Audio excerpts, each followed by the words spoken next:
Não, aí o pessoal fica lá naquele outro espaço só olhando, quem for entrando. Tá, Tá? tá. Já começo, então? Já posso começar? Sim, é contigo. Joia.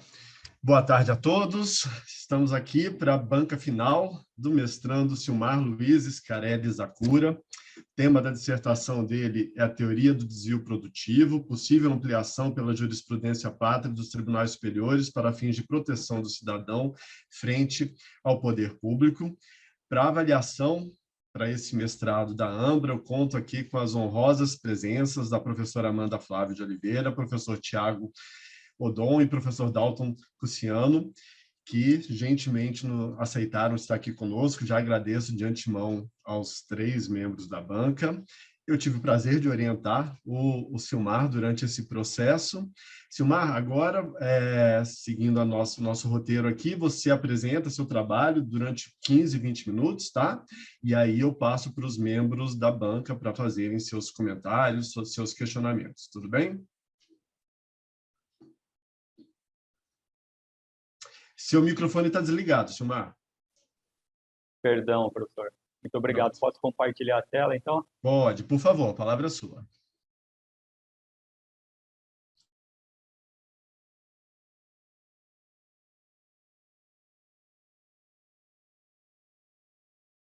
Muito boa tarde a todos. O meu nome é Silmar Luiz Scarelli, na pessoa do professor Fernando Meneguin.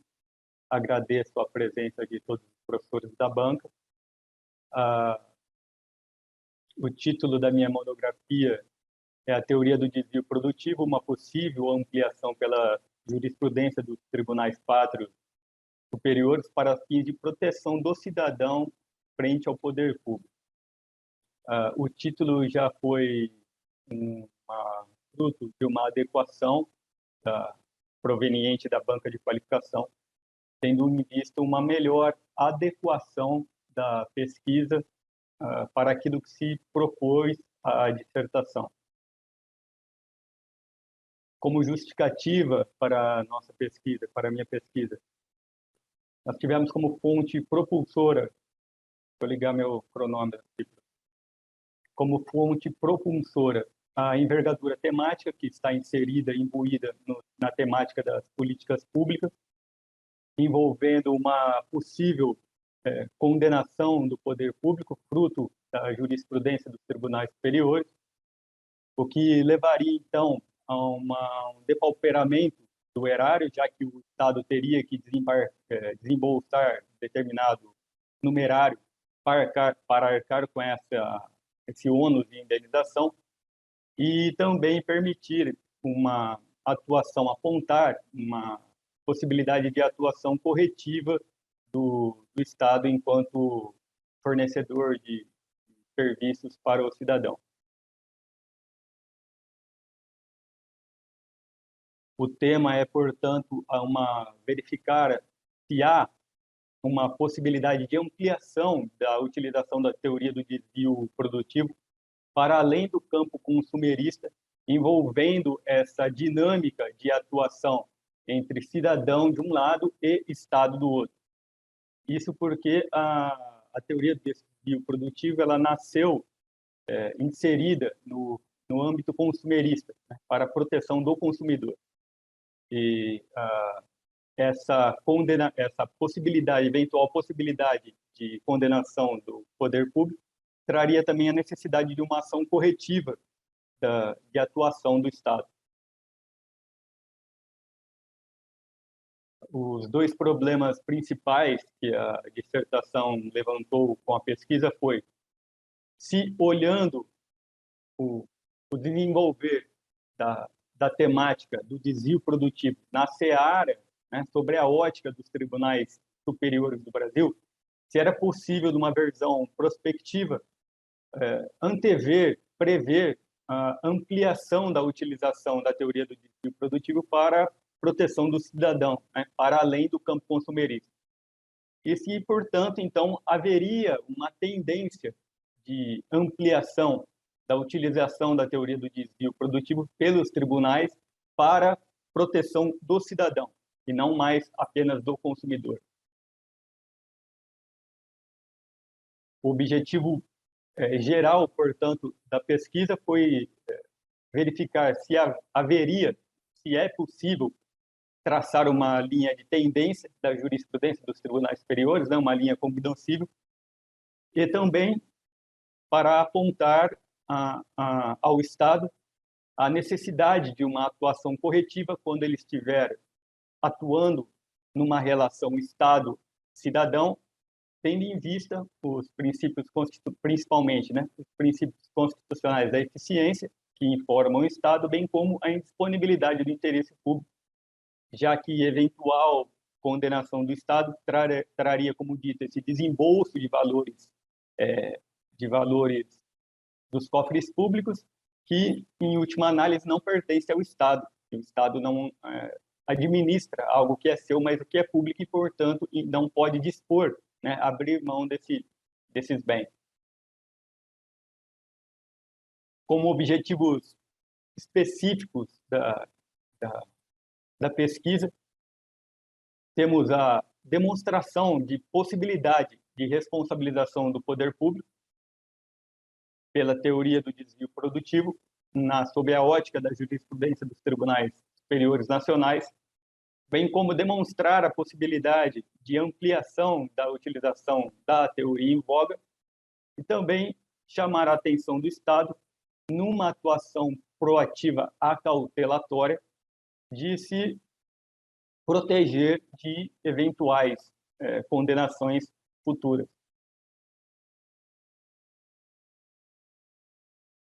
A metodologia e como fundamentação teórica, quanto à metodologia, separou-se os julgados do Supremo Tribunal Federal, do Superior Tribunal de Justiça, do Tribunal Superior do Trabalho, no lapso temporal havido entre 1º de janeiro de 2020 até 31 de dezembro de 2021. Sob o parâmetro de busca, desvio produtivo, utilizou-se, né, os sítios eletrônicos dos próprios tribunais sobre o parâmetro de busca, utilizando-se o parâmetro de busca de desvio produtivo, a palavra, né, a expressão desvio produtivo.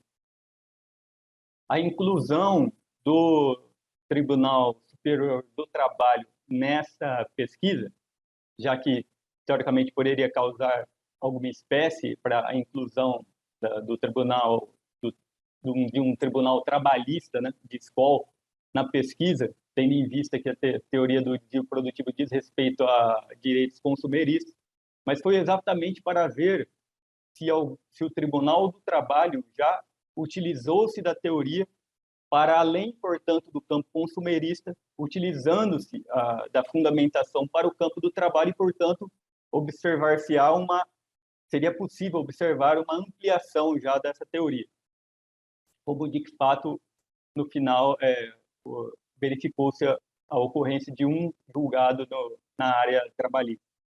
E como fundamentação teórica, utilizou-se principalmente a doutrina do professor Marcos de Saúny, que foi o doutrinador que trouxe e introduziu no Brasil a teoria do desvio produtivo. Passamos também pela doutrina do professor Pablo Stouzy, que é um juiz, né, do Tribunal da Justiça da Bahia, do professor Jorge Malmenstein, que é um magistrado da Justiça Federal radicado no Ceará, e do professor Ingo Sarlet, que é um constitucionalista que escreve principalmente sobre direitos ambientais e sobre direitos individuais.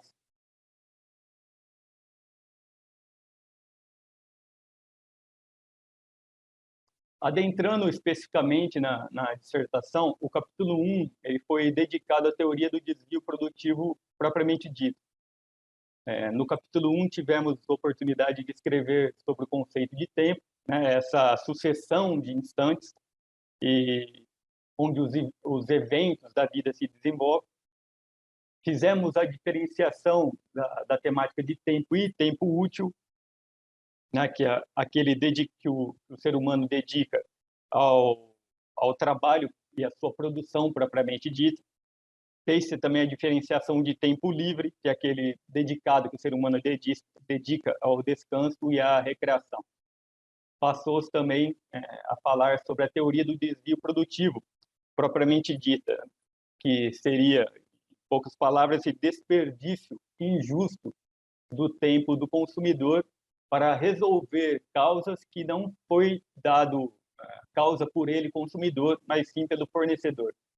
Então, o fornecedor que usufrui do tempo, usufrui indevidamente do tempo do consumidor para resolver problemas que foram criados pelo próprio fornecedor de produtos e serviços e não pelo consumidor. E, em razão do depauperamento do tempo útil do consumidor, ele então teria direito a uma indenização por parte do consumidor, por parte do fornecedor de produtos e serviços que usufruiu desse tempo livre que pertencia a ele, consumidor. O capítulo 2 passou-se a analisar a responsabilidade civil do Estado, já que a pesquisa leva em consideração eventual condenação do Estado pelos tribunais superiores do Brasil. Falou-se sobre a responsabilidade civil geral do Estado, nos termos do artigo 37, parágrafo 6º da Constituição Federal. Depois, aludiu-se à responsabilidade do Estado como obra dos seus agentes, ou seja, a responsabilidade do Estado quando pessoas físicas, agentes públicos, atuam em seu nome. Falou-se também da responsabilidade do Estado por omissão, quando o Estado tem obrigação de agir em não fazendo, cria uma situação de depauperamento do patrimônio da pessoa física, da pessoa natural. Falou-se também sobre a responsabilidade do Estado primária e subsidiária, que é a necessidade, traduz-se na necessidade de ajuizar-se a ação diretamente contra o Estado, que é a responsabilidade primária do Estado, ou então da necessidade de primeiro ajuizar-se a ação contra aquele que atua em nome do Estado, para só então depois chegar-se ao Estado propriamente dito. Incluiu-se também a responsabilidade do Estado perante o consumidor, também foi já um ponto acrescido em razão da banca de qualificação, onde foi explanado que quando o Estado atua no mercado de consumo e fornece produtos e serviços a título de pessoas, né, a título do consumidor considerado na seara uti-singulo, ou seja, individualmente, o Estado, nesse caso, já a jurisprudência e a doutrina reconhecem que o Estado pode ser considerado como fornecedor, quando ele atua em benefício de uma pessoa específica, né, uti-singulo. E, por fim, falou-se sobre a responsabilidade civil do Estado na seara do desvio produtivo, que seria uma responsabilidade de âmbito objetivo, e, portanto, não há necessidade de se perquirir acerca do dolo ou da culpa do Estado que atua em desvio produtivo. O capítulo 3 foi dedicado à teoria da reserva do possível, e incluiu-se esse capítulo na dissertação em razão de, durante a análise dos julgados, na pesquisa dos julgados, verificou-se que era um tema que o Estado sempre trazia a lume para salvaguardar, de alguma forma, impedir, né, salvaguardar os bens do Estado, impedindo eventual indenização do cidadão que demanda contra o Estado. Em razão dessa prodigalidade na utilização da teoria da reserva do possível, foi incluído esse capítulo. Falou-se também sobre a ponderação doutrinária e jurisprudencial acerca da reserva do possível, das suas hipóteses de não aplicação, que tangenciam o mínimo existencial, a dignidade da pessoa humana e os direitos individuais indisponíveis da pessoa. Então, se tratando desses direitos, não há de se falar em reserva do possível. E, portanto, para aplicação, em sendo aplicada a teoria pela qual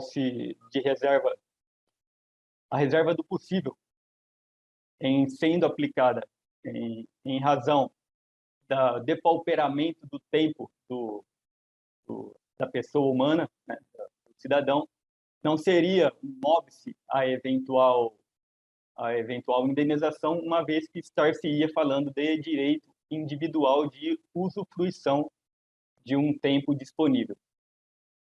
Pertencendo o tempo a um direito individual do cidadão, então a reserva do possível não seria um obstáculo, um óbice à eventual indenização.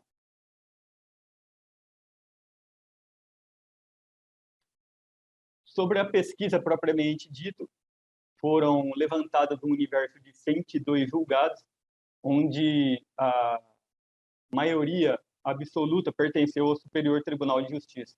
Só chegou ao parâmetro do Tribunal Superior de Justiça, dentro do período de pesquisa que, como dito, de 1º de janeiro de 2020 até 31 de dezembro de 2021. Esse período foi escolhido por ser já um período fechado e, portanto, já tendo a certeza de que não seria modificado. Também o período está incerto dentro já da vigência do Código de Defesa do Consumidor, onde a teoria foi inserida originalmente, e também pelo fato deste período já estar também incluído dentro após, né, a emenda constitucional 45, que foi a chamada emenda da reforma do judiciário, onde inclusive houve a criação do Conselho do CNJ, né, Conselho Nacional de Justiça, que acabou tendo um controle maior sobre os dados do tribunal.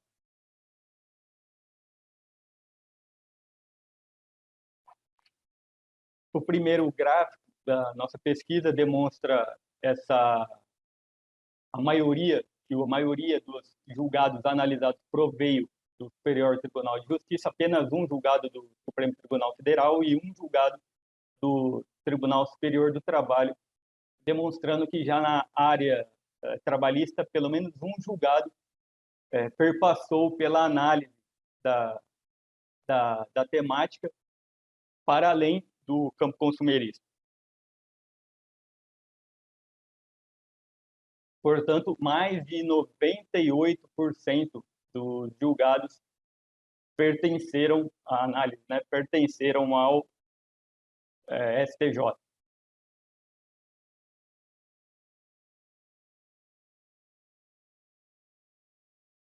Quanto ao valor da indenização, a maioria dos casos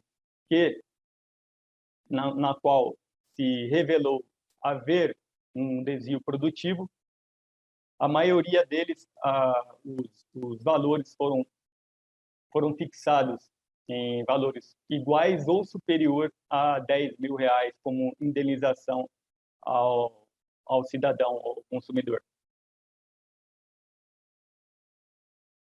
Em relação aos casos e aos tipos de cobrança, verificou-se que a maioria dos casos onde se verificou haver um desvio produtivo, a maioria das indenizações foram fixadas em valores diretos, né, e não em salários mínimos. Vez ou outra, houve a fixação em salários mínimos para fins de correção, né, facilitação da correção desses valores. Mas a maioria foi expressa em valores absolutos. Não obstante haver um acréscimo e uma análise da teoria do desvio produtivo, foi possível observar que, quando se perquiriu acerca do desvio produtivo, na análise dos casos levantados, 52%, né, mais de 50% dos casos, os tribunais não reconheceram haver direito à indenização em razão do desvio produtivo. Muito embora mais de 13% não foi possível verificar a ocorrência ou não em razão do sigilo, que foi do segredo de justiça que foi colocado no julgado. Mas mais de 35% dos julgados analisados reconheceu a ocorrência do desvio produtivo. Chamou a atenção que a maioria dos julgados tinha como polo passivo a figura da pessoa jurídica, e apenas 6 casos, ou quase 5% dos casos, em que o polo passivo foi ocupado por pessoas físicas, né, pessoas naturais. Foi possível observar também que houve um acréscimo de casos perquirindo de um ano para o outro, né, no ano analisado, perquirindo acerca do desvio produtivo, utilizando-se como causa de pedir o desvio produtivo, a temática da dissertação, de 29 casos no ano de 2020 para 73 já no ano de 2021. Em razão da conclusão do nosso trabalho, da nossa dissertação, a dissertação propiciou essa análise da jurisprudência sobre a seara do parâmetro do desvio produtivo, observando que, apesar de ser uma teoria bem nova na doutrina, ela já está permeando a jurisprudência dos tribunais superiores. Possibilitou também um raciocínio prospectivo sobre a ampliação da utilização dessa teoria do desvio produtivo, e principalmente repetindo que a própria, na seara da Justiça do Trabalho, já foi utilizada como razão de decidir. A pesquisa também teve a oportunidade de contribuir, de alguma forma, para apontar para o Estado por uma oportunidade de melhoria, em razão e levando-se em consideração o princípio da eficiência e da indisponibilidade do interesse público, que orientam a administração pública. Também foi possível analisar, possível verificar que, quando o Estado figura como fornecedor, né, fornecendo serviços a título uti singuli, como em favor de uma pessoa determinada, não há maiores dificuldades para enquadrar o Estado como fornecedor de produtos e serviços. Tanto a jurisprudência como a doutrina já tem uma colocação bem pacificada nesse sentido. Também foi possível verificar que, muito embora a reserva, muito embora o desvio produtivo seja uma proteção ao cidadão e ao consumidor, numa sociedade de risco é possível que isso acabe levando a uma elevação dos preços, porque o fornecedor de produtos e serviços, antevendo uma futura condenação, né, que advém de um desvio produtivo, vai acabar repassando esses custos para o fornecedor, para o consumidor, que terá, portanto, um incremento no preço, já que o fornecedor quer se proteger de uma eventual e possível condenação. Essa possibilidade de expansão da utilização da teoria do desvio produtivo para além da seara consumerista, entrando na relação Estado-cidadão, é possível ser antevista, ao meu ver, levando em consideração 4 critérios. O primeiro é que o polo passivo da maioria dos julgados foi ocupada por pessoas jurídicas. No artigo 41 do Código Civil, é expresso em dizer que são pessoas jurídicas de direito interno, a União, o Estado, o Distrito Federal, as autarquias e assim por diante, não havendo, portanto, maiores dificuldades de enquadrar o Estado como uma pessoa jurídica que deve indenização. Também, o incremento dos feitos de um ano para o outro, é possível inferir que desse aumento havendo um aumento de casos chegando aos tribunais superiores de análise da temática, acabe com que os tribunais, analisando cada vez mais a temática do desvio produtivo, possam concluir que há a necessidade de expansão da teoria do desvio produtivo para além do campo consumerista para a proteção do cidadão. Isso porque a questão envolvendo o desvio produtivo, ela tem como questão de fundo, uma questão de equidade. Porque se para o fornecedor tempo é dinheiro, como já diz a máxima popular, também para o consumidor e, portanto, para o cidadão, também é possível verificar que, para aquele cidadão, o tempo também tem um determinado valor. E, onde há a mesma razão, aplica-se o mesmo direito, conforme o adágio ubi idem ratio e ibi idem jus. E também, para além disso, analisando-se os julgados, verificou-se que, pelo menos em 2 oportunidades, o Estado, enquanto prestador de serviço, foi condenado como utilizando-se como razão de decidir a teoria do desvio produtivo. Aconteceu num julgado advindo do Estado de São Paulo, o primeiro recurso extraordinário, 1.272.545, onde foi condenada a concessionária Ecovias Imigrantes, que presta serviço público, foi condenada e como razão de decidir, reconhecendo-se o desvio produtivo. E em outra ocasião, essa advinda do Rio de Janeiro, o Departamento de Trânsito do Estado do Rio de Janeiro foi também condenado por desvio produtivo e devendo, então, uma indenização ao cidadão. E, como mensagem final, deixo uma frase expressiva do professor Marcos de Saúny, que é o criador, que é o idealizador da teoria no Brasil, quando ele diz que a missão geral de qualquer fornecedor é promover o bem-estar e contribuir para a existência digna e possibilitar a realização humana. Ou seja, é dar ao consumidor condições de empregar o seu tempo e suas competências nas atividades de sua livre escolha e preferência, que geralmente são atividades existenciais.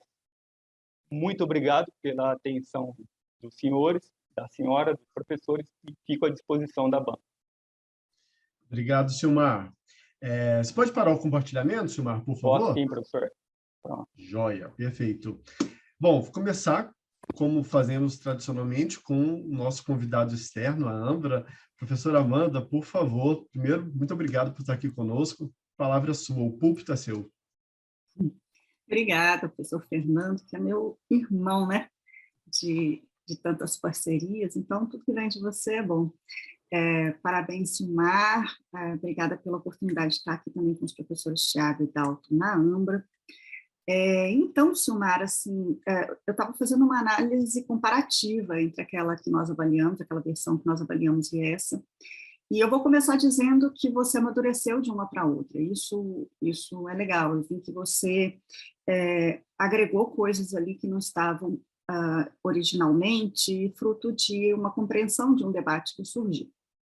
Então, já a prioristicamente, quero te dizer que isso é um movimento que me agrada, esse movimento de repensar, né, que você acabou, esse exercício que você acabou fazendo. E notei também que algumas coisas foram mencionadas se manteve mesmo assim, o que eu também acho digno de nota, porque, afinal de contas, é sinal de que você tem firmeza na sua ideia, mesmo que ela seja uma ideia a ser debatida. Isso, para a minha personalidade, eu também acho notável. Então, primeiro de tudo, eu queria fazer essa observação. Eu fiz a comparação e notei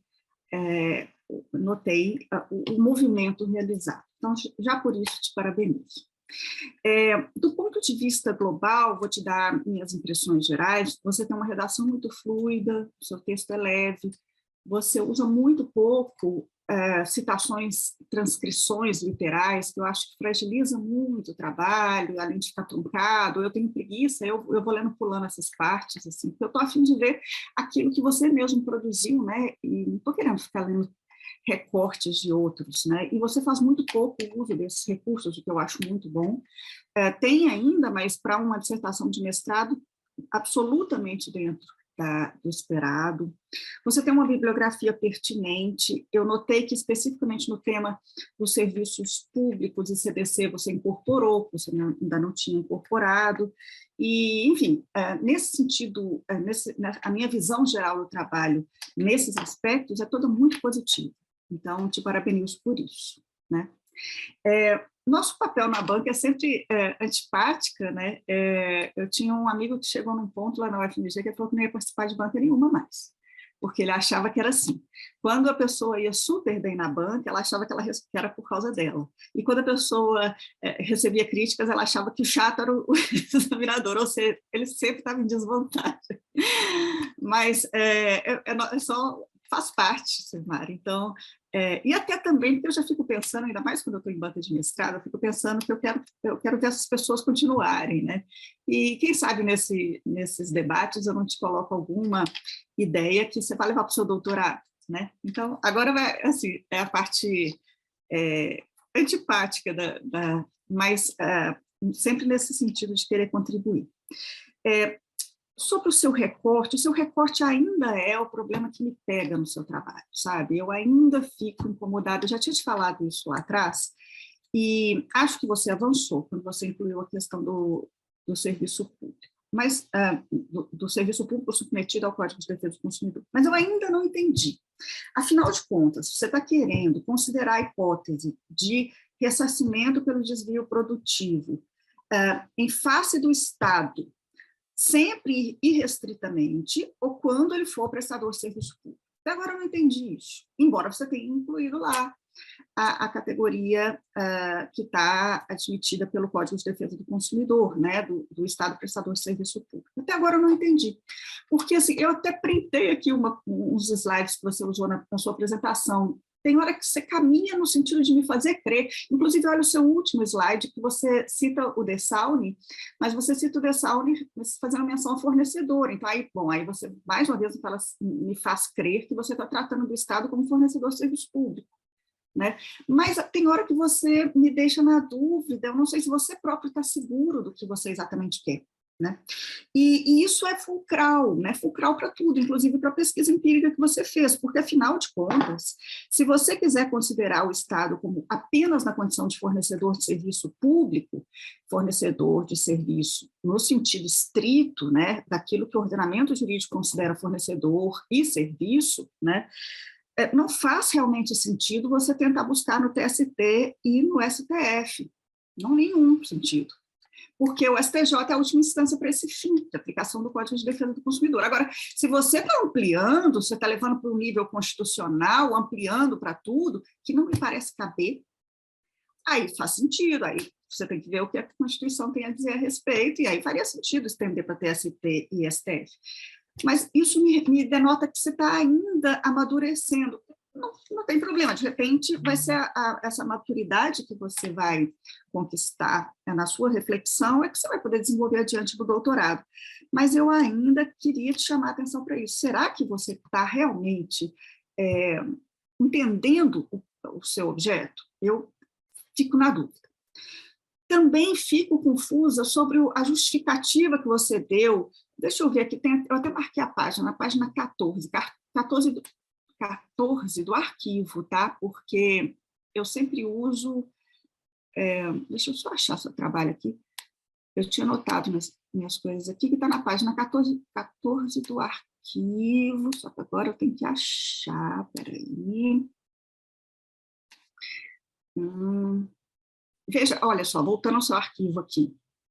Olha o seu título, como ele deixa dúbio. Teoria do desvio produtivo, possível ampliação pela jurisprudência pátria dos tribunais superiores para fins de proteção do cidadão frente ao poder público. Está amplo. Você está falando do cidadão consumidor, que na verdade é um usuário de serviço público, né? Então, dá a ideia de que você ampliou. E aí, mas aí não me parece ser cabível. Bom, e se não é cabível, me parece que a gente não tem fundamento para isso, legal, né? No nosso ordenamento jurídico. Mas, bom, veja na página 14 do arquivo, tá? Você fala assim, para que a proteção do cidadão, e não somente do consumidor, tá vendo? Olha só, cidadão, consumidor, frente ao Estado, ganhe mais. Aliás, seria legal se você definisse o que é cidadão e o que é consumidor, porque mesmo para ser muito preciosista na questão terminológica, até para efeito de incidência do Código de Defesa do Consumidor, a gente chama, geralmente, o consumidor de serviço público de usuário. Então, eu não sei exatamente o que você está entendendo por cidadão, o que você está entendendo por consumidor e o que você está entendendo por usuário, se é que você está incluindo o usuário aqui. Mas, enfim, vamos lá. Para que a proteção do cidadão, e não somente do consumidor, frente ao Estado, ganhe mais esse escudo, a jurisprudência, movimentos tribunais superiores, já que a administração pública sempre recorre às últimas instâncias jurisdicionais, precisa se posicionar quanto à aplicação desse arcabouço e tal. E no parágrafo seguinte, não, aliás, deixa eu ver se foi no seguinte, quando você fala por que do recorte temporal, aí você fala, eu fiz o seguinte recorte temporal, não importa, que você sabe melhor que nós onde se trata, você faz um recorte temporal, né? E aí você explica, por que você fez o recorte temporal. Eu também fico na dúvida em relação a essas duas escolhas, de você ter preferido tribunais superiores e de você ter preferido esse período, porque você mesmo fala assim, olha, o Marcos, ele desenvolve essa teoria no Brasil no início do século XX. Então, se é início do século XX, por que você vai pesquisar nesse recorte que você faz os tribunais superiores? Não deu tempo de chegar lá direito, né? Aí era melhor você pegar um tribunal estadual que fosse qualquer um, São Paulo, talvez, por ter mais volume, ou que seja Brasília, qualquer um, por alguma justificativa, e falar, bom, eu quero avaliar nesse cenário, aqui nesse recorte aqui. Né? Também fiquei incomodada com essa justificativa, falando assim, é porque os procuradores são orientados a irem até o fim. Nós temos aqui um colega da AGU, então eu vou deixar isso para ele, mas eu própria me incomodei, assim, porque isso acaba sendo quase que uma acusação, né? de você estar falando que, mesmo quando não há muita... que me parece que nem é o caso mais, e há uma série de recomendações no sentido de se trazer mais racionalidade. Eu vou deixar o colega da AGU falar, mas eu estou acompanhando tudo isso. Então, assim, o argumento também não está legal, porque fica mais ou menos assim, quase que... fica subjetivo e quase que inadequado. Assim. Então, eu também não gosto desse argumento. Né? Então, eu realmente estou confusa sobre esse recorte, assim, porque me parece que o seu trabalho ficaria melhor, mais redondinho, se você fizesse uma análise de segunda instância, pega o Tribunal de São Paulo porque ele é o mais volumoso, de aplicação da teoria do desvio produtivo em situações em que o Estado é um fornecedor de serviço público, favorecendo o usuário. Aí você tem que dizer o que é o usuário, porque não é uma questão... isso não é perfumaria, essa conceituação, né? Então, tem uma coisa aí ainda para ser ajustada. Mas isso também, em nível de dissertação, é absolutamente possível superar, é o exercício que você está fazendo e, bom, você vai aprimorá-lo adiante, tá? Então, eu queria que você voltasse a pensar direito se isso não é se não teria havido um recorte melhor. Também fiquei um pouco confusa quando você trata da própria reserva do possível, né? Porque você trata, primeiro, pelo seguinte, você trata a reserva do possível como, e a palavra é sua, um empecilho para a aplicação da teoria. Eu não sei se a gente deveria chamar de empecilho, mas talvez justificativa para a sua inaplicação fosse mais adequado. Né? Mas eu fico pensando se o princípio da reserva do possível seria o caso numa hipótese dessas, né? A única forma que eu acho que a teoria da reserva do possível poderia ser uma justificativa para a inaplicabilidade dessa tese em relação a consumidores de serviços públicos, quer dizer, usuários de serviços públicos, na minha concepção, só valeria a pena pensar nisso em se tratando de ações coletivas. Porque individuais, vamos lá, né? Uma ação individual contra o Estado, por causa disso, vai dar tão pouquinho de condenação que eu não consigo imaginar o Estado se valendo desse argumento para essa finalidade. Né? Então, também achei que está meio solto demais essa compreensão da reserva do possível e exatamente o que você está querendo dizer? Você está preocupado com a ação coletiva? Né? Então, ingressam coletivamente em relação a um fornecedor de serviços públicos, sei lá, uma concessionária. Eu viajei esse fim de semana, esse feriado agora, peguei a Via 040, pelo amor de Deus, assim, paguei milhões de pedágios e levei cada susto de manobras radicais praticadas numa rodovia que é mão única e cheia de caminhão, né?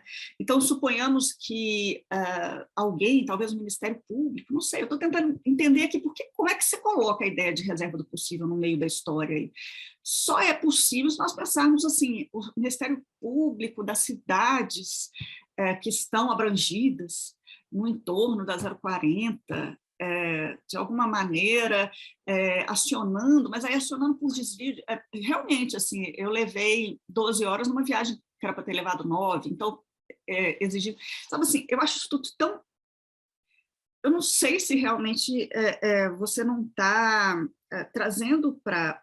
Com a ideia de reserva do possível, trazendo para a sua dissertação uma complexidade desnecessária, porque ela não tem muita.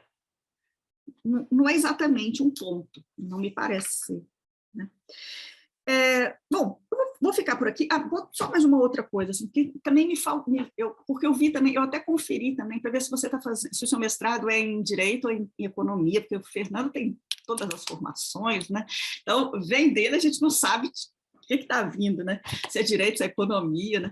Mas eu notei que é direito, e aí eu fiquei vendo que você se refere, para sustentar, para fundamentar a sua tese, você se refere aos pilares do direito público. Aí eu anotei aqui algumas das páginas que você faz referência a isso, página 9, página 14, por aí vai. Aí você sustenta os pilares do direito público, que seriam...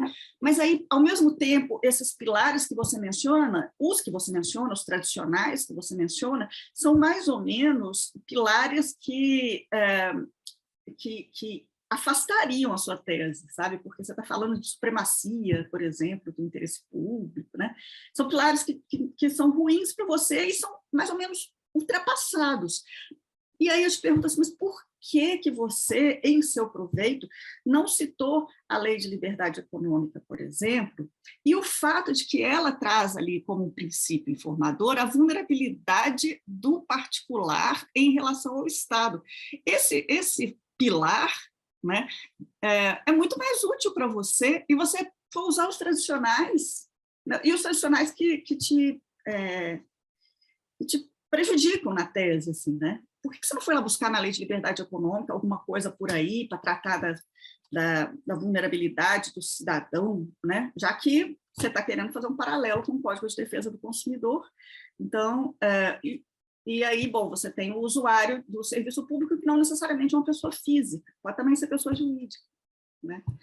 Pode ser uma empresa, pode ser... Aí eu estou tentando entender a sua tese aqui, sei lá, sabe o caso da Via 040? São empresas que fazem transporte por ali, que estão atrasando muito a entrega. Estou tentando viajar aqui na sua tese, né? Então, é a empresa que vai entrar com a ação por desvio produtivo, por exemplo. Aí é uma ação só, mas é uma ação que dá mais volume, talvez uma reserva de possível. Enfim, me parece que a sua dissertação está ainda... ela ainda é uma ideia boa, mas que ainda precisa da lapidação. Sem problema para uma dissertação. Na tese, eu te cobro essa lapidação. Tá bom? É isso. Muitíssimo obrigada, Fernando, mais uma vez. Você sabe que o convite seu para mim é ordem. E, Silmar, parabéns pelo esforço, e aos professores, foi um prazer revê-los. Rever e ver. Obrigado, Amanda. Ótimas reflexões, ótimas considerações, como sempre. Eu só pensando aqui na eficiência do processo, Amanda, se você não se incomodar, eu passaria a palavra para o professor Dalto, para o professor Tiago, e depois o Silmar responde tudo junto. Acho que talvez funcione melhor. Tá, Silmar, você só anota as questões para depois responder os professores. Entre os meus dois colegas da Ambra, agora eu vou seguir a ordem alfabética aqui. Vou começar com o professor Dalton. E, professor Dalton, eu acho que eu cometi um erro ao falar que você era da AGU, né? Acho que foi falha minha, né? Desculpe. E obrigado por estar aqui conosco, professor. Eu que agradeço. Não sou da AGU, estou corregedor, minha função é uma outra, mas consigo responder a Amanda assim. O Silmar, ele é muito enfático em algumas coisas que ele escreve, assim que eu li, assim, nossa, ele realmente é enfático. Bom, Fernando, novamente, obrigado pelo convite. Silmar, foi um prazer ler sua dissertação. Como a professora Amanda falou, está muito bem escrita, sua redação é praticamente impecável, são pouquíssimos os erros que eu encontrei, erros de digitação meramente. Você usa um vocabulário jurídico muito rico, né? Literalmente, pelo título, você já sabe que é uma dissertação jurídica, não há como escapar, né? Ali não tem escapatória. Gostei bastante da sua proposta, eu acho que é uma proposta... O Fernando sabe disso, eu gosto de pessoas que tentam estudar empiricamente, né, o direito, né, e saem por discussão teórica. Concordo plenamente com a professora Amanda, assim, eu fiquei com muita dúvida, eu falei, por que o TST apareceu aqui? Né? Eu comecei a ler e fazer algumas perguntas. E aí, honestamente, Silmar, também essa parte são políticas construtivas, tá? Então, você tem tudo pelo trabalho realizado, pela pesquisa realizada, é um trabalho de fôlego claramente visível isso, mas meu papel aqui é ser bem crítico para te ajudar a construir algo melhor para a tese de doutorado, para os artigos que virão. Então, por favor, escute minhas palavras com essa lógica. Assim, minha dúvida inicial foi a seguinte, tá, eu sempre recorro à metodologia, e aí a nossa metodologia já me deixou confuso, porque assim, eu fui atrás da sua hipótese. A sua hipótese não tá escrito qual que é a hipótese do seu trabalho. Você consegue inferi-la, né? Mas não está lá delineado. Aí, quando eu vou para o seu problema, eu fico mais em dúvida ainda, né? Porque, assim, é um problema que, na minha visão, tá? Isso é a minha visão de leitor. O seu problema é o seguinte, estou lendo aqui. O problema de pesquisa é desvio das seguintes indagações. Olhando o caminhar da utilização da teoria do desvio de produtivo pela jurisprudência dos tribunais superiores do Brasil, é possível prever a condenação do poder público por uma má prestação do serviço público numa visão prospectiva? Pô, se você fala de possível previsão, eu penso em estatística. Eu achei que ia aparecer uma jurimetria. Ele falou, opa, legal, vai aparecer jurimetria, a gente vai fazer cálculo de percentual da chance de condenação do Estado. De repente, isso não surgiu como eu imaginei que surgiria. Então, assim, a minha primeira pergunta é, será que, de fato, a jurimetria não seria uma melhor análise para essa questão? No outro ponto é, há alguma tendência de jurisprudência dos tribunais superiores do Brasil em utilizar a teoria do desvio produtivo para o poder público? Aí, nesse ponto, eu entendi, legal, então é interessante estudar o TST, etc., o STJ, mas aí quando você vai para o recorte temporal, eu vou ter que repetir um pouco o que a professora Mona já falou, mas só pincelando, você me voltou lá para a emenda constitucional 45, me falou do CDC, e aí eu falei, poxa, então ele vai começar lá nos anos 90, né? Vai fazer uma pesquisa histórica para verificar, e de repente você começou em 2020, né? E aí também tem que fazer cor às palavras dela, né? Será que não seria mais interessante, de fato, pegar um tribunal estadual, né? Ou fazer essa questão com um tempo maior de duração para, de fato, encontrar resultados, né, mais significativos, né? Inclusive, a estatística é do Fernando, mas ele sabe o que eu quero dizer, né? Tem que encontrar dados mais significantes. Nesse sentido, também, eu acho que você tem afirmações fortes, né? Como você falou das procuradorias, né? As procuradorias dos órgãos públicos sempre recorrem até as últimas instâncias na tentativa de proteger os cofres públicos. Eu consigo te passar algumas portarias, como a portaria AGU número 3, 2021, que dispensa os procuradores de recorrer a depender do valor, né? Então, assim, eles já estão dispensados automaticamente em valores de execução abaixo de R$10.000, por exemplo. Eles não precisam fazer absolutamente nada, não é obrigatório.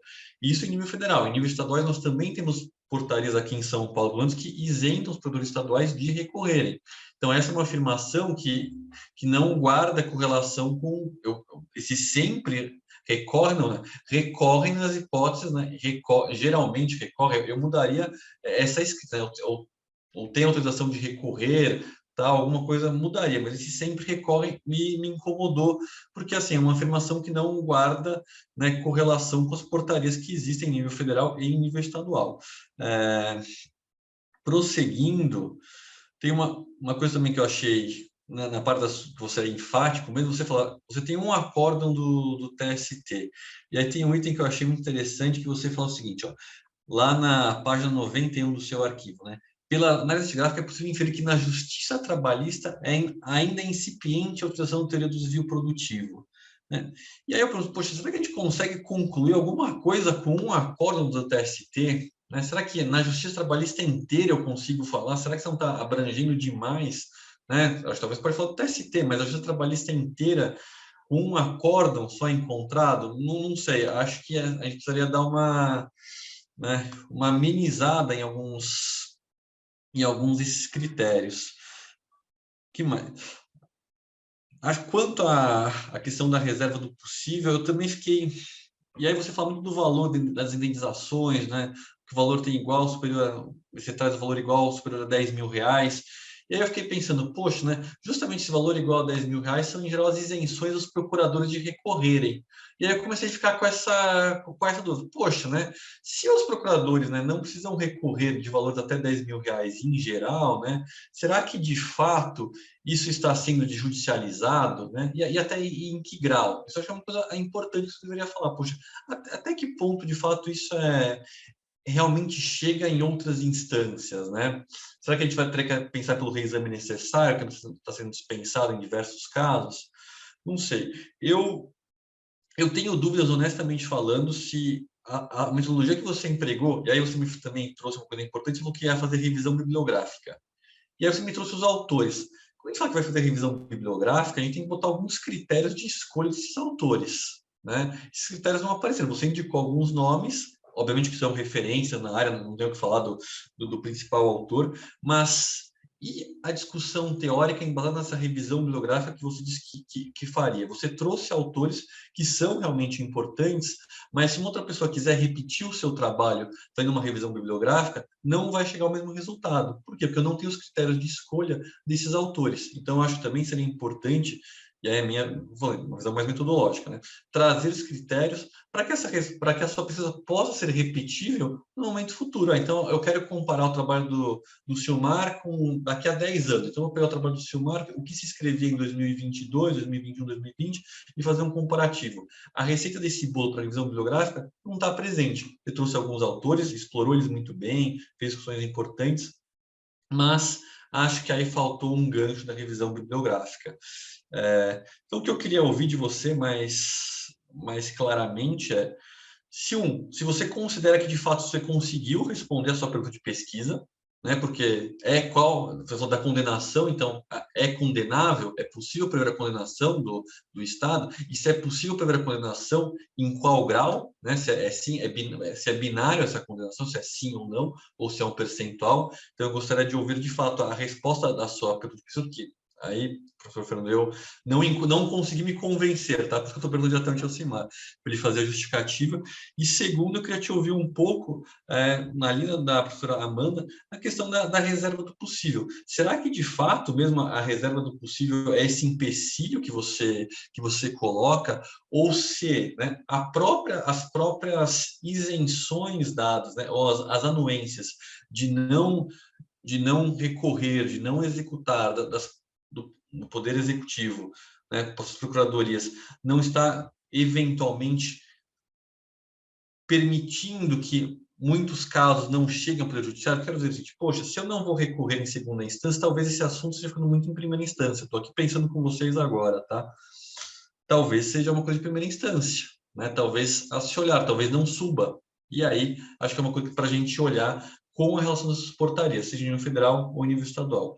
Mas, no mais, essas críticas são construtivas, Silmar, como eu falei, para enriquecer. Eu acho que o seu trabalho está bem construído, bem delineado, a pesquisa bibliográfica, os ultradores que você trouxe são muito bons, fazem sentido para o recorte que você se propôs, e está muito rica a discussão. Professor Fernando, era isso que eu tinha para contribuir, espero ter ajudado e não assustado o Silmar. Te devolvo a palavra. Com certeza ajudou. Muito obrigado, professor Dalton. O objetivo aqui é esse mesmo, é contribuir, e o Silmar depois vai sair com artigos acadêmicos publicáveis, aí tenho certeza que excelentes. Professor Tiago agora, por favor, professor Tiago, a palavra é sua. Obrigado, Fernando. Aproveito para cumprimentar aí o Silmar, trabalho de fôlego, Silmar. Eu vi que realmente ele evoluiu bastante da nossa primeira conversa aqui na banca de qualificação. Aproveito para cumprimentar a professora Amanda, a professora Dalton. Boa tarde a todos. Prometo ser bem rápido, porque vi que você teve um bom esforço de ajustar algumas coisas que a gente conversou lá na banca de qualificação. Uma coisa ficou para trás, mas eu realmente não entendi ainda. Você me ajuda a entender. Eu chamei a atenção para você lá atrás, na banca de qualificação, sobre esse gráfico 5. Eu falei para você, olha, acho que é a página 93 aqui do trabalho. Você falou lá que a maioria dos julgados reconhecia a ocorrência do desvio produtivo. Mas o gráfico mostra o oposto, que a maioria, está em laranja aqui, 52%. Número de casos sem reconhecimento do desvio produtivo. E você repetiu esse número aqui na sua exposição oral, aqui, agora há pouco. Aí eu não sei o que exatamente você encontrou, eu estou realmente confuso. Se a maioria dos julgados realmente apoia a ocorrência do desvio produtivo ou não, né? Eu não sei se tem um erro aqui ou é um problema de interpretação meu. Eu queria que você me esclarecesse esse gráfico 5. E outra questão que eu queria trazer para você eu vi que você teve um esforço aí de trazer a teoria do risco, do sociedade de risco, que é aquilo que a gente discutiu muito na última vez. E eu vou te trazer aqui uma provocação, só para ouvi-lo, a sua posição a respeito, sobre essa relação entre esse desvio produtivo, o Estado e custo e risco. Bom, não sei se você já ouviu falar, tem um conceito, a gente que trabalha no Estado, um conceito de economia que chama doença de Baumol. Não sei se o Fernando já conhece esse negócio. É de um economista chamado William Baumol, na década de 60. Ele inventou um conceito que ele é bem citado de vez em quando, ele chama a doença de Baumol. O que é isso, doença, né? Basicamente, o argumento dele é o seguinte, ele falava que, no trabalho empírico, a produtividade ela aumentou mais em setores que são intensivos em capital do que setores intensivos em trabalho, né? Então, aí o que ele fala? Qual o problema do Estado? Né? O governo, né? O foco do seu trabalho é o Estado. Ele chama de doença porque os governos, os estados vão se tornando maiores porque eles vão centrando suas atividades justamente em setores que são intensivos em trabalho. Ou seja, educação, saúde, segurança pública e etc. Né? Então, essa doença vai ficando grande e inchado porque justamente o Estado ele vai pegando coisas que não são muito produtivas, né, no tempo. Então, mesmo com ganhos de tecnologia, a gente tem observado aí, mesmo com ganhos de tecnologia, não percebemos muitos ganhos significativos de eficiência. Então, na área de saúde, educação, segurança pública, está sempre a mesma coisa, né? Essas áreas. Então, a tecnologia não conseguiu mudar muito a cara do setor público, né, do governo. Então, o Baumol vai dizer que o Estado é aquele caso que opera em produtividade marginal negativa sempre, né? Ou seja, é uma bola de neve de custos adicionais. Aí eu penso nessa teoria, a gente já conversou da vez passada, né? Essa teoria do desvio produtivo, para mim, é uma teoria horrorosa, né? A gente conversou, a gente brincou com ela Você joga isso, dada essa situação que eu acabei de te colocar aqui, nessa doença de Baumol aqui. Um Estado já numa fase, numa situação de produtividade marginal negativa. Você joga uma teoria dessa, indenização por serviços públicos mal prestados, gastando tempo útil dos cidadãos, etc. E tal. É uma bola de neve de custos adicionais. Aí no seu trabalho você fala, mas isso aqui está de acordo com o princípio da eficiência previsto na Constituição. Na verdade, para mim, olho a aplicação dessa teoria, se os tribunais começarem a aplicá-la em larga escala contra o Estado, acho que vai gerar o oposto para mim, uma situação de ineficiência gigantesca, né? Com custos sendo aumentados e a gente pagando a conta cada vez maior, né? Como você mesmo reconheceu quando tratou da sociedade de riscos na sua conclusão. O que lhe parece essa provocação que eu faço aqui para você, essa ligação, esse desvio produtivo aplicado ao Estado e eficiência? Eu queria te ouvir sobre isso. Gente, obrigado, Fernando, obrigado. Parabéns aí, Silmar. Fica aí apenas a provocaçãozinha, queria te ouvir a respeito. E me fala um pouquinho daquele gráfico 5, por favor. Obrigado, Thiago. Valeu demais. Adoro essas provocações. Pronto, Silmar, vamos lá. Agora está com você. Tenta responder aí o que os 3 professores indagaram, por favor. Vou ligar o microfone aqui para ficar melhor minha voz. Tá bom? Obrigado. Então, muito obrigado a todos pelas observações, professor Amanda, professor Dalton, professor Thiago. Respondendo a uma questão que foi posta inicialmente pela professora Amanda, mas acabou sendo geral de todos os examinadores da banca, sobre a utilização, né, da teoria e em face do Estado, como que eu pensei isso, o que eu quis ajustar, né, desvio produtivo. Na verdade, o mote foi o que mais se escuta entre os cidadãos brasileiros que, quando eles precisam de um serviço do Estado, que o Estado é moroso, que eles não são atendidos nunca, que eles sempre vão e voltam, e tem várias filas para ir, e entra nos protocolos, e vai numa sessão, e vai em outra, e o Estado nunca resolve o problema do cidadão, nunca tem, em geral, né, o que se escuta no mundo empírico, que nunca o Estado, nas todas as suas facetas, União, Estado, Distrito Federal, municípios, autarquias e todos mais, não tem uma preocupação de falar, o meu objetivo é atender o cidadão com a celeridade máxima que eu puder imprimir esse serviço público e desonerando o cidadão de ir de vários protocolos, de um monte de carimbo, e vai não sei quanta sessão, e entra. Isso é o que se ouve, né?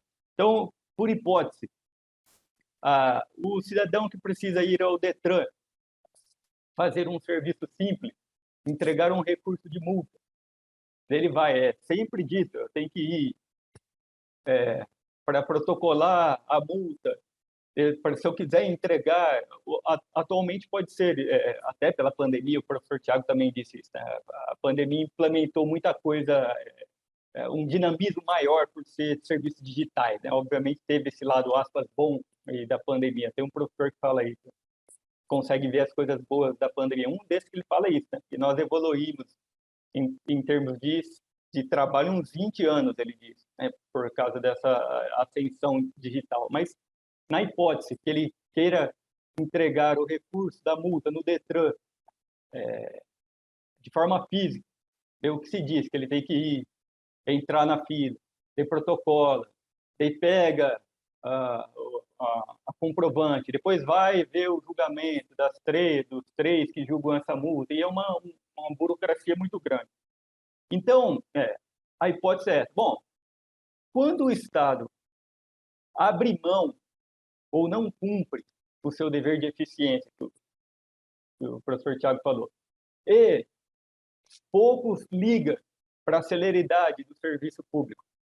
Será que é isso? Fica por isso mesmo? O tempo do cidadão é consumido nas diversas setores, nas diversas sessões públicas, e fica por isso mesmo? E o cidadão perde o tempo dele, ele tinha que trabalhar, se ele é profissional liberal, ele perde atendimentos, ele não atende cliente, ele perde venda, de repente perde pacientes.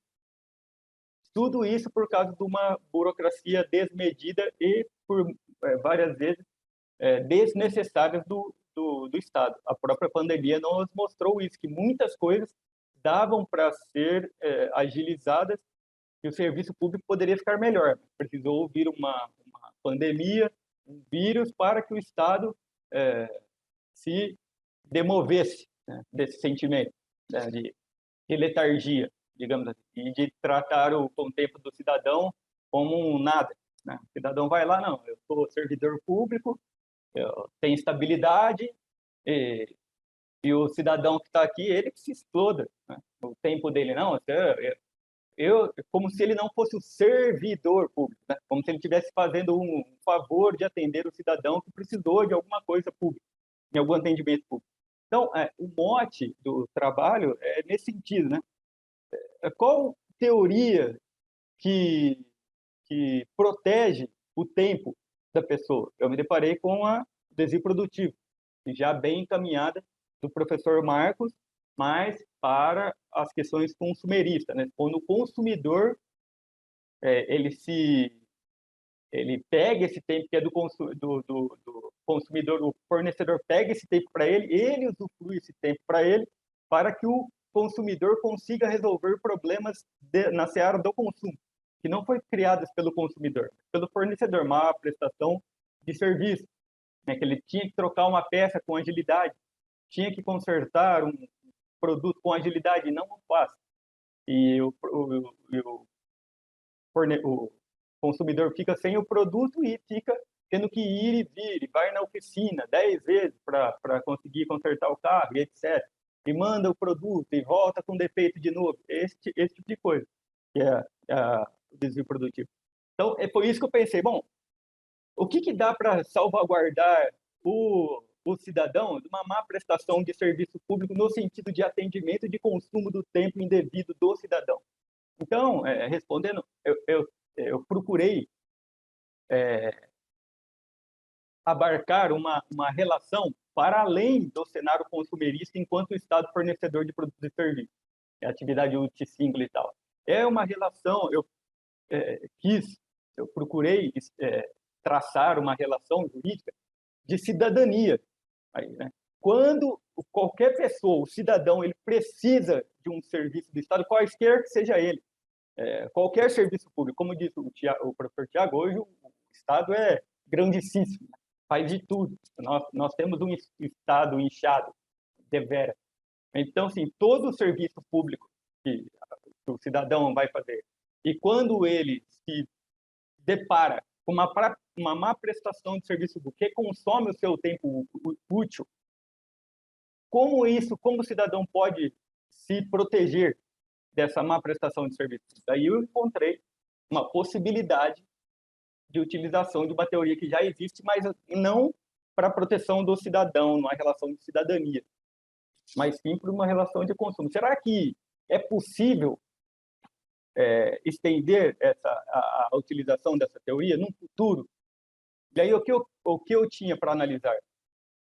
A jurisprudência. E o que ecoa na doutrina, nas políticas públicas, são os julgados dos tribunais superiores. Os tribunais de base dificilmente fazem eco nas políticas públicas. As políticas públicas são muito tocadas por aquilo que vai decidir o Supremo, decide o Superior Tribunal de Justiça. Fala, o Supremo falou que aqui a gente pisou na bola, então vamos mudar nosso modus operandi, vamos fazer diferente. Se o Tribunal de Justiça de São Paulo, do Rio de Janeiro, decide, isso dificilmente isso no campo empírico, claro, né? Na observação que a gente faz. Isso muito dificilmente toca o administrador público no sentido de que ele tem que mudar, que ele tem que implementar mudanças significativas e boas para o cidadão na implementação de celeridade de serviço público. Então, é por isso que houve a escolha pelos tribunais superiores e também pela essa questão das procuradorias do Estado. Mas eu vi por um outro lado, né? Eu vi pelo lado do procurador de Estado que quer proteger o patrimônio público. Então ele fala, não, essa teoria é uma teoria nova, é uma coisa muito nova. E o professor Marcos começou a escrever no no começo do século, agora, no final do século XX, começo do século XXI.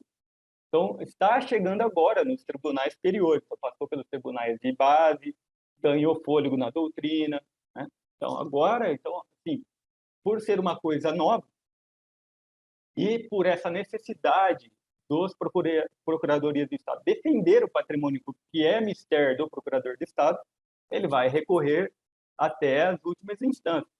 E também incluímos o Supremo Tribunal Federal, porque, ao nosso ver, em razão do mote, que é, como eu disse lá, a questão, a mens da teoria, que é a proteção do tempo útil do cidadão, do consumidor, acaba entrando na seara dos direitos individuais da pessoa humana, que vai desaguar na Constituição Federal. E daí a gente incluiu o Supremo Tribunal Federal. E o Tribunal de Escola Trabalhista foi exatamente para isso. Bom, nós vamos querer ampliar a teoria, verificar a possibilidade de ampliação. Vamos ver os argumentos que foram utilizados e se pelos argumentos utilizados é possível falar, ó, aqui, aplicando a mesma raciocínio jurídico, né, o mesmo mote da justiça, então é possível antever uma possibilidade de proteção de uma pessoa fora do mercado consumidor. E daí colocamos também o Tribunal do Trabalho para, quem sabe, chegou também, o Tribunal do Trabalho analisou essa questão. De fato, analisou pelo menos em um, né, onde houve a condenação do empregador por consumir um tempo indevido do empregado para questões de solução de uma demanda trabalhista que ele tinha lá. A empresa ficava jogando com ele, né? Não, vamos resolver agora, vamos resolver depois. Ele não resolvia e acabou tendo reconhecendo que esse tempo que foi completado pela empresa é indevido, e por causa disso se fixou uma indenização para o trabalhador nesse caso.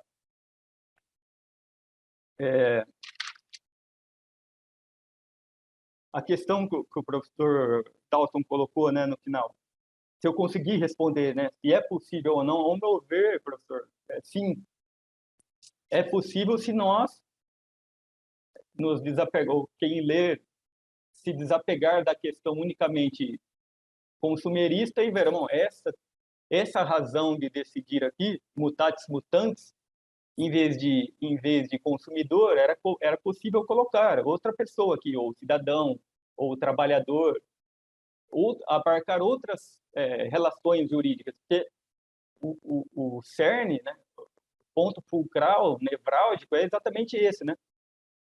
O consumo indevido do tempo útil da pessoa humana, mas que, no caso, nasceu nas relações de consumo. E sobre a relação, a reserva do possível, que o professor Dalton, a professora Amanda também colocou, a reserva do possível, eu optei por colocar esse capítulo porque, lendo os julgados, ainda que não diretamente, quando havia recurso, que houve, porque chegou à seara dos tribunais superiores, sempre se passava pela teoria da reserva do possível no seguinte aspecto: falava, olha, se nós reconhecermos que aqui há uma questão indenizatória por causa da perda do tempo dessa pessoa, isso aqui vai ocorrer, né? Vai gerar uma bola de neve, e a incidência dessas ações tende a ser cada vez maior e maior e maior e maior e maior. Ora, pegando pequenas ações individuais, também respondendo para a professora Amanda, né, sobre as questões coletivas. O foco foi as questões individuais, né, não as questões coletivas. Mas se, no crescer das ações individuais, de todas aquelas pessoas que tiveram o seu tempo usufruído por outra pessoa que não ela, para solução de problemas que não foram gerados por ela, isso tende a crescer e o número de indenizações, de pequenas indenizações que o Estado venha a ter que pagar, pode ser que isso seja um empecilho para a implementação de outros direitos individuais ou coletivos tão importantes quanto esse. Então, se nós protegermos esse direito, que é o direito do tempo, né, o consumo indevido do tempo do cidadão, do consumidor, nós podemos estar, na verdade, maculando outros direitos individuais e coletivos, porque o dinheiro do Estado é um cofre só, é um só.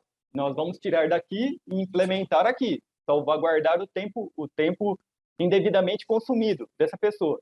Mas e os outros direitos? E os direitos da saúde? E o direito da educação? E a segurança? Nós vamos tirar também desses direitos para alocar verba nesse daqui? Então, é nesse sentido que a teoria foi utilizada, né, nesse caso. Foi trazido à baila para como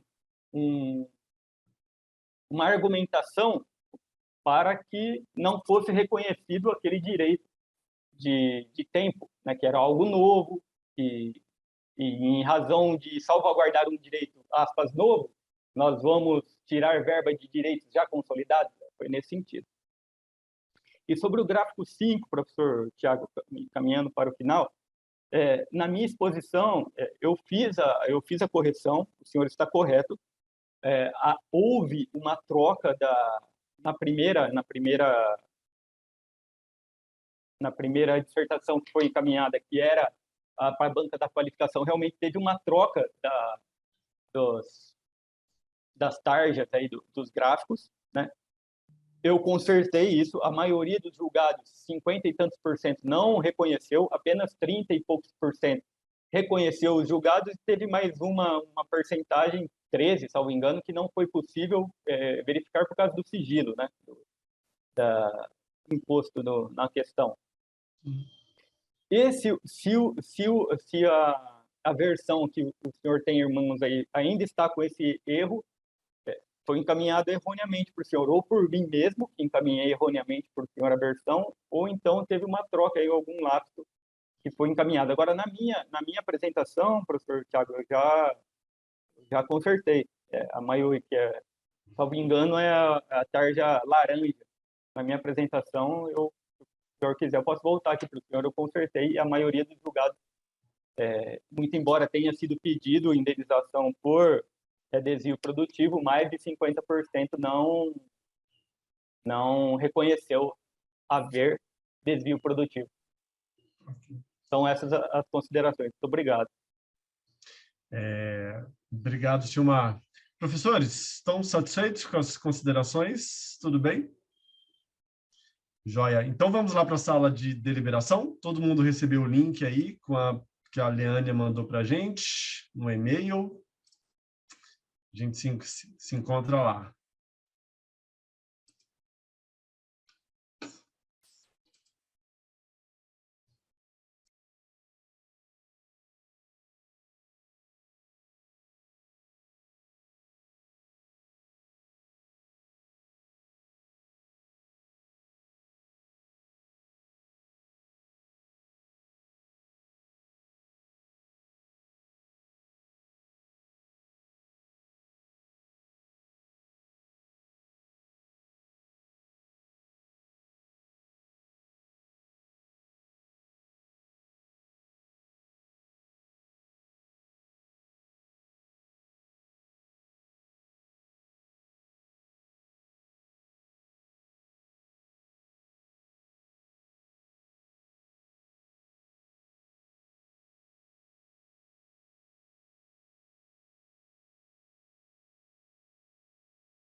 E aí, Silmar, lembra que ainda está gravando, tá?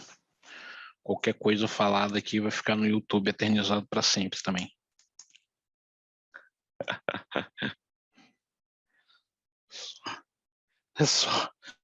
É só bom fazer essas ressalvas, senão não, o pessoal esquece. Vai aparecer aí no evento do próximo mês? Não vou, Fredo, eu não tenho condições orçamentárias nesse momento de go into the Uncle Sam's land. Uncle Sam's land demand a little bit money, and it's very expensive for me at the moment. Boa. Não, depois você conclui o mestrado. But in the continua. future, perhaps, who knows? Possible. É simples, é só você continuar lá. Quando concluir o pagamento do mestrado, aí você faz uma reserva, vai depositando esse dinheiro em algum lugar. Aí no próximo evento, no evento seguinte, você aparece. Aí, enfim. This is the point, my fellow. O ruim é esse budget para estar em Orlando, para quem não mora na região, né? Uhum. Você mora onde? Não, na verdade, eu sou bauruense, né? São Paulo. Você deve conhecer Bauru pelo sanduíche, Bauru. Uhum. Mas atualmente, morei na capital de São Paulo, 10 anos, bastante tempo. Mas atualmente moro em Recife, Pernambuco. Ah, boa, no Recife. No Recife, boa. Boa, terrinha. There is the shoreland, the podre for walk. Beside the sea, you can sit down in front of the sea, drink some beer with your friends, and talk about the life of the people in front of the sea.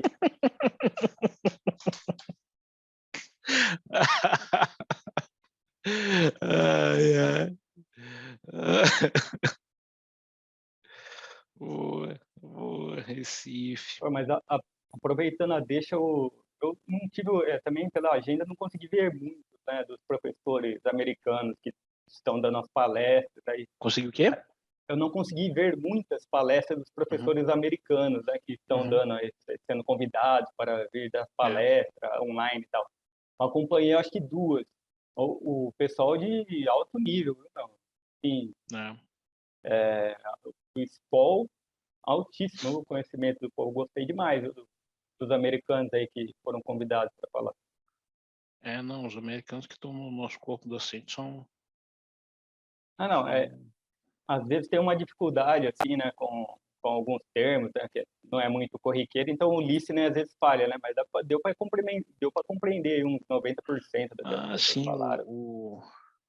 Os caras tudo falam, enfim, a dicção do inglês deles é boa, então facilita muita compreensão para brazucas, né? Então o Michael Rogan, acho que fez umas palestras agora recentes, umas 3, se não me engano.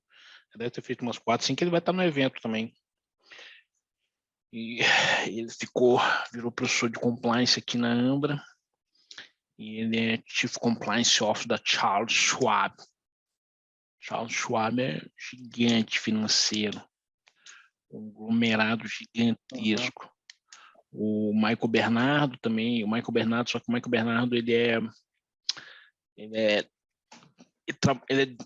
diretor na Wealth Management, acho que é no Citibank, acredito que sim. Então eles também vão estar lá no evento. O Thiago vai também para o evento, o Felipe também vai. Bacana. Felipe Ascenz, a Eugênia também vai. Deixa eu professores, acho que são esses 5. Deixa eu marcar uma curiosidade, uma curiosidade mesmo. Por que a Ambra optou por não ter mais curso de graduação? Ou seja, as turmas se formarão e não teremos mais curso de graduação, só pós mesmo? É uma questão mais econômica, financeira, não estava compensando? Não, é porque a questão é assim, o burocrática do país mesmo. Não, o pessoal voltou aí, depois a gente fala sobre isso. Mas eu te explico, mas não é nada burocrático, não, é uma decisão baseada nos princípios e valores. Então, é um trade-off, como o pessoal de economia gosta de dizer. De um lado, nós tínhamos a opção de ganhar dinheiro e trocar os nossos princípios e valores educacionais, né? E a gente optou por não fazer essa troca de valores. Então, é um trade-offzinho que a gente não quis pagar o preço. Mas depois eu converso sobre isso. Voltamos.